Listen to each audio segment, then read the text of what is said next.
Why do we get stuck in certain ways of thinking and behaving? Why, if we go through a depressive or anxious phase in our life, do we then seem more likely to remain in that state of mind, even when the situation or event that caused us to feel like that is a long way in the past? Have we been broken? Is our mind now wired differently? In this video, I'm going to explain why our mind carries on down a negative path, even when we don't want it to, and what we can do to turn that around and literally change the way we see the world for the better. This is why we get stuck and what we can do about it.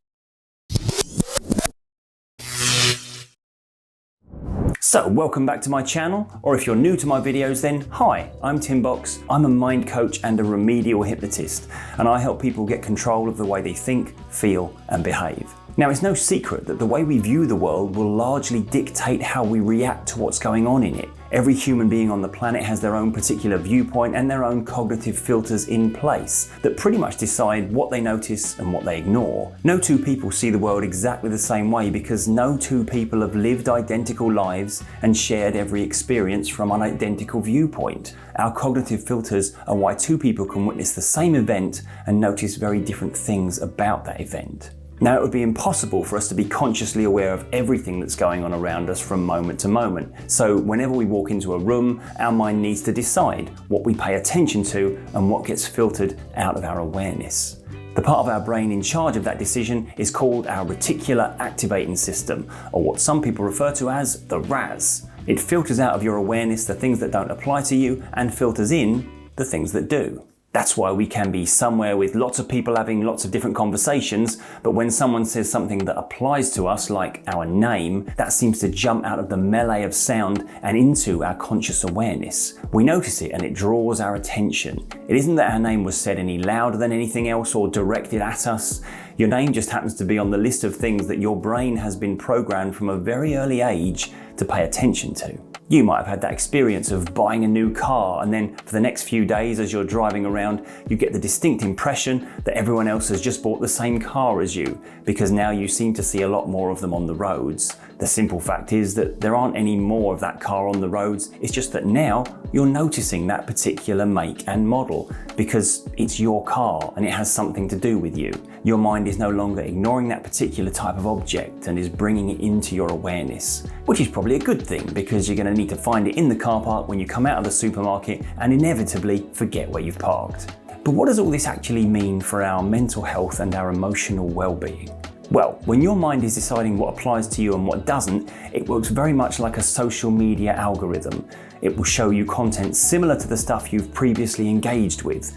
So if you hit the like button on this video, and by the way, why not do that, then YouTube will recommend other videos with similar content. In fact, at the end of this episode, the video you're shown on the closing page will be based upon your own particular perceived preferences according to your watch history. YouTube will show you what it thinks applies to you. Your mind does exactly the same thing when deciding what to show you from moment to moment. So let's imagine you've been through events in your life that have affected you negatively and caused you to go through periods of anxiety or depression. Moving forward into the future, your mind is going to be noticing the negative stuff because now that's what applies to you. It's why two people can receive the same news or witness the same event and yet view those things very differently. For example, if for some reason we've developed a fear of flying, then we'll very probably notice the 1 or 2 items in the news every year that suggest flying is dangerous, and conveniently ignore the 35 million commercial flights that occur annually without incident, as our reticular activating system shows us more information that reinforces our existing view of reality.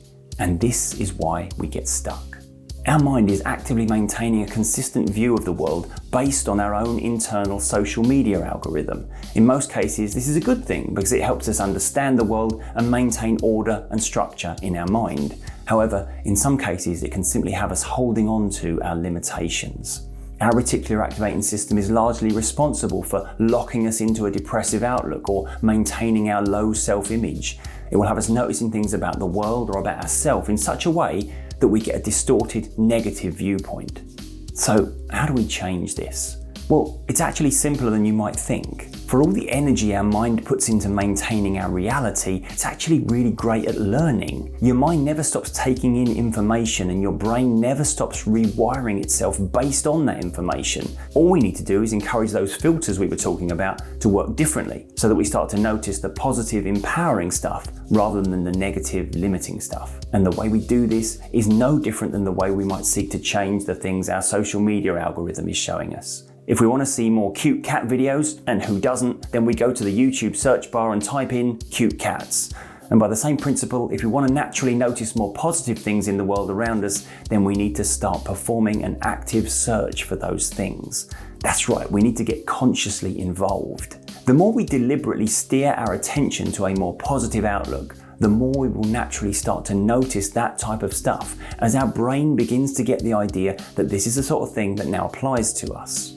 The more we seek out positive experiences, the more we correct the negative thoughts about ourselves and put our focus on our achievements, the more we deliberately steer our attention towards the things that make us smile, the more we will start to notice this stuff without any conscious effort.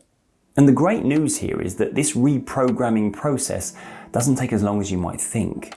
The human brain is incredibly adaptable to change. That's kind of why we're the dominant species on the planet. So don't ever think your outlook is locked in.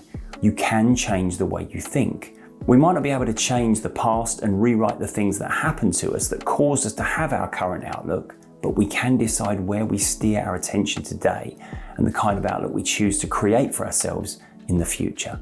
Because the bottom line here is that the real reason we get stuck is less about what happens to us and more about how we respond. Sometimes creating a version of us that responds more positively can take some effort, but as I've said many times before, of all the places you could focus your efforts, any effort you put into improving yourself will be time and energy well spent. Guys, thanks for watching. Let me know what you thought of this video in the comments, and if you've enjoyed this one, then why not check out some of my other episodes. Also, please consider subscribing as I put up new content every week about how the mind works and how we get it working better. But that's it for now. I'm Tim Box. Always remember to be kind to your mind, and I'll see you next time.